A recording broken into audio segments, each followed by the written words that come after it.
Welcome to Category Visionaries, the show dedicated to exploring exciting visions for the future from the founders who are on the front lines building it. In each episode, we'll speak with a visionary founder who's building a new category or reimagining an existing one. We'll learn about the problem they solve, how their technology works, and unpack their vision for the future.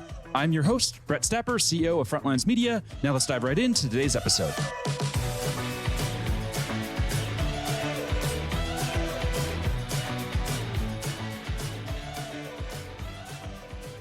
Hey everyone, and thanks for listening. Today I'm speaking with Shalabh Singhal, CEO and co-founder of Trademo, a supply chain intelligence platform that's raised $12.5 million in funding. Shalabh, thanks for chatting with me today. I'm great, Brett. Thanks for having me here.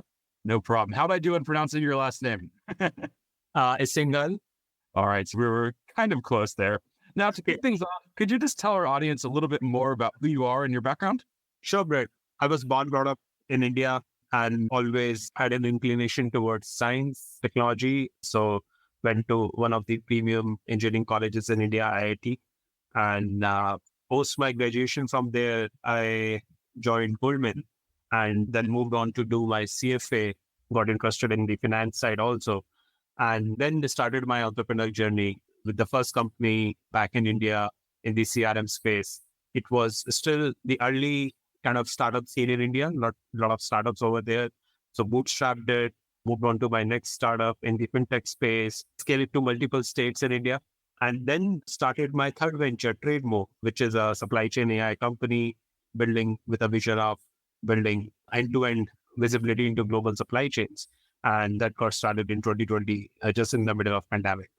And a few questions we like to ask. And the goal here is to just really better understand what makes you tick as a founder. First one, what founder and CEO do you admire the most? And what do you admire about them? Yeah. So as an individual, I don't have all-time favorites. I can't point one person whom I admire the most, but I try to learn from multiple people. They could be founders, they could be professionals, mentors in my life who might not have been CEOs ever, but they have done some amazing work in their career. So yeah, I just try to learn how to solve problems, how to be patient, qualities which I think the founders really need, a never give up kind of attitude, and learn from difficult journeys and keep yourself motivated to continue to build, to continue to just be there to solve a large problem. What about books? And the way we like to frame this is we call them quick books. So a quick book is a book that like rocks you to your core. It influences how you think about the world and how you approach life. Do any quick books come to mind? Yeah, I think one of the books which as a founder I really loved reading was The Hard Things About Hard Things by Ben Horowitz. So that really kind of motivated me like on how do you need a lot of conviction, a lot of persistence, and a never give up attitude to excel or to kind of be there as a founder. But yeah, I think I always admire any autobiographies, any nonfiction, especially if these are from startup founders and to learn from their journey. Now let's switch gears and let's dive deeper into the company. So let's think about this like the elevator pitch so we can keep it super high level, but at a high level, what does Trademo do? So Trademo is building a single source of truth on global supply chains, which is basically providing three key solutions to any stakeholder which has a global supply chain. So these could be manufacturers, logistic companies, trade finance companies, customs authorities, and so on. And we offer them intelligence, which is kind of building visibility on how global supply chains are functioning, then helping them being compliant with different laws, trade regulations around the world, and then also helping them proactively identify and manage risk in their global supply chains. And take me back to 2020 when you were first considering this idea and tackling this problem. What was it about this problem that made you say, yep, that's it. Let's go build a company around that and dedicate the next 5, 10, 15 years of our life to this problem? So, Brett, I was intrigued by supply chains for a long time because I believe supply chain is something which impacts every industry, every organization, countries, individuals, everyone. And when COVID came and a lot of vulnerability was exposed in global supply chains, even for very big enterprises, this was clear to me that though supply chains impact everyone and there is a lot at stake at it, there is still a lot to do in terms of how the supply chain should be managed, right? And the idea was that there have been a lot of supply chain management applications by some of the giants out there. But what we really need is some kind of solution which is bringing all this intelligence, all the external factors which impact global supply chains on a common platform, right? So it's not only what we do internally and how my internal vendors and how our relationship is working with them, but a lot of external factors which impact global supply chains. So that is how the idea kind of really started, this vision started building up. But then what happened post-COVID also, whether it is a lot of geopolitical tensions, basically Russia-Ukraine conflict, or whether a lot of tension between US, China with respect to overall trade, and then a lot of disruptions in the logistics, delays on ports. So one thing after the other, you realize that supply chains have come to an inflection point where they will keep on getting disrupted every now and then, right? And so these solutions which were built for the past, when supply chains were much more stable and they were expected to function smoothly as at least like no major disruptions every year or so, that has changed, right? So that's the hypothesis, but I think so far it has proved true. If you look at last 3-4 years, we can never be really sure that there's no other major disruption that is coming our way. So the only thing that we can do is to proactively manage risk and our exposure to those kind of disruptions. And when it comes to your market category, what's that market category then? Is it supply chain risk management? Is it supply chain intelligence? How do you think about the market category? Yeah, so there that we believe ourselves that like we are some kind of a category creator in that particular space, because companies have defined themselves that we do supply chain risk management, or we do compliance, or we do intelligence. But I believe that the underlying knowledge or the underlying capabilities that you need to really power all these different kind of applications should be one. And that something which is like, for example, I think I can give an example to make this more clear. So recently, US came with the UFLPA Act, which is basically Uyghur Forced Labor Prevention Act. Now, this is a trade compliance, right? But if you have a supply chain, even in your upstream, like your tier 4, tier 5 supplier, which is exposed to such kind of forced labor, right? Then it's also a very big risk in your supply chain, right? So now the risk management and compliance are not different anymore. And just to identify these kind of risks, you need a lot of intelligence, which is basically you need transparency, visibility beyond what you already have, right? So that intelligence is coming from a lot of external data and then AI that we use to enrich that particular data and gain insights from it, right? So this is how we kind of created a category where we said, like, if there is an underlying knowledge layer that we have built as a knowledge graph, which is powered by data being collected from multiple domains in global supply chains, and if that can be put onto a right kind of ontology, this can not just power one of these areas. This should be useful for intelligence, compliance, as well as risk management. Can you give us an idea of the growth and traction that you're seeing today? Yeah. So in spite of, I think, how the market has been since late 2022 and what we are seeing in 2023, I think there are significant tailwinds when it comes to any kind of supply chain AI solution out there. Because as I mentioned, we have been seeing regular disruptions, and most of the organizations globally have identified that one of the areas where they're weak and really vulnerable is global supply chains. And a lot of new trade compliance, especially on the ESG front, that have come into play, they really require a lot of data and AI solutions to be leveraged, right? And that is deriving adoption, I would say, awareness around requirement of these kind of solutions. You see with players like Gartner and Forrester creating new categories in supply chain just because these are new requirements, right? So yeah, I think we have been seeing good demand as well as a lot of awareness as well as appetite to adopt new solutions in the market, right? So, I mean, just if I have to share just few numbers. So from in 1 year when we started, like when we first launched our product, in next 12 months, I mean, our month on month growth was more than 100%, right? So this is the kind of adoption or growth we see just in the first year of launch. This show is brought to you by Frontlines Media, a podcast production studio that helps B2B founders launch, manage, and grow their own podcast. Now, if you're a founder, you may be thinking, I don't have time to host a podcast. I've got a company to build. Well, that's exactly what we built our service to do. You show up and host, and we handle literally everything else. To set up a call to discuss launching your own podcast, visit frontlines.io/podcast. Now, back to today's episode. From a marketing perspective, what are you seeing work right now? I think as far as B2B concerned, I think generating a lot of quality content.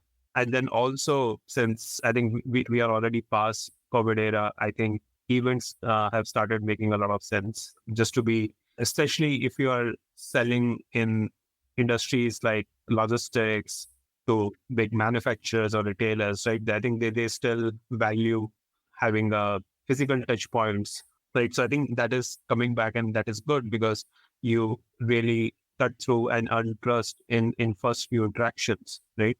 But yes, I think I'll still rate generating quality content and providing value in every marketing interaction that you have for the customer, not just for the sake of generating lead, but to really kind of deliver value to this customer. And yeah, I think more and more we believe that rather than just the software, it's the intelligence which is becoming more important. Yeah, I think all founders know now that, content is king, content is important, but it's really hard to create good content. When I was on your website a couple of days ago preparing for this interview, I did see all of the resources there, and you just have great content. How did you pull that off? How did you manage to create such good content? I think content marketing is something which, at least in the early stage, founders cannot outsource to their marketing teams. And I mean, there could be a few founders who would be more sales focused, or a few who would be more product focused. But I think one of the skills which founders today really need is also learning how to do good content marketing themselves, right? And at least derive this themselves for first few years. Because I think that is how it flows top down, right? So we have to set benchmarks of the kind of content that we want to generate. So I think that is a learning during this journey itself, that if you take examples of so many successful startups out there, especially in the B2B space, the founders initially have spent a lot of time in building their content marketing engine, generating some great content. I think it totally makes sense to spend weeks or months to generate a good piece of ebook or good series or a podcast around your industry. It goes a long way in building trust as well as visibility. If we look at the competitive landscape, how have you positioned the company? Yeah, so we just stayed true to our vision, which is, I think, initially when we started, seemed very difficult because the vision of building a single source of truth on global supply chains means that you are actually working with thousands of different sources and data sets, and then trying to kind of really clean them, use AI to join intelligence coming from all these different data sources, right? But yeah, I think as we kept building and just continued our discipline of incremental improvement day on day and being true to our vision, I think we differentiated ourselves, right? So that differentiation can come only if you have, I think, original thinking and you have a different perspective on how you view the world, right? So we, in this process, initially when we started, we were compared with one of the players, right? And then as we kept on building, we were getting compared for our other solution with some of the players. But we have been building our story, and then eventually our customers, our prospects, stakeholders started realizing that what we are building is a kind of a different category in itself. And as I mentioned there in the intro, you've raised $12.5 million so far. What have you learned about fundraising? Yeah, so this is my second venture where we raised VC fund.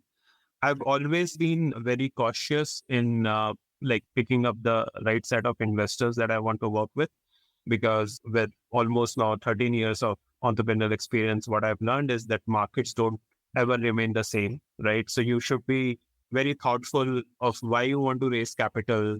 Are you in that particular stage where you can really take the VC money and start that particular growth engine, or you are still experimenting? Are you pre-product market fit, post-product market fit? And what are the expectations that these set of investors have with you? Have they have similar experience in this industry? Or for example, if in your B2B SaaS, have they seen this kind of industry before? I think it would be difficult if your investor doesn't really understand the space or understand the right dynamics of building a business, right? How much time it takes. So yeah, I think I just try that whomsoever I raise funds from, I know them from at least a couple of years. So that is what I've learned. So if you have any kind of inbound interest, even if you're not raising, it always makes sense to engage with people and understand more than about their investments and like understand them as human beings, right? How that relationship would be. Because I think beyond some initial investment and brand, eventually you are working with that specific partner or that specific investor, right? Who is sitting on your board or who is managing this portfolio, right? So you should have a great chemistry with them. If you were starting the company again today from scratch, what would be the number one piece of advice you'd give to yourself? I would say spend a lot of time in building the team. Again, like what I learned to do with my investors, I would say I would do the same in identifying first 10 people that I want to join in the company, right? So if I get a chance, then I would like to ideally work with people whom I've worked with before, rather than working with at least for the first 10 people that I want to onboard in my team. And final question for you here. Let's zoom out 3 to 5 years into the future. What's that big picture vision that you're building? But we want to power every stakeholder in global supply chain, reasonable size business with one of the solutions that we are building. Because I believe most of the solutions out there in the market are still not competition to us. And most of the businesses who have any stake in global supply chain, as I said, it could be a manufacturer, retailer, or a global logistics provider, or a trade finance company, or even customs authorities. I think we have something to offer there, right? So in next 5 years, we want to work with some of the most complex supply chains, some of the most complex and pressing problems that are there in supply chains, and there are plenty, right? So we want to make a strong impact globally through our technology, through our products, on how global supply chains function and how resilient they are. Amazing. I love the vision.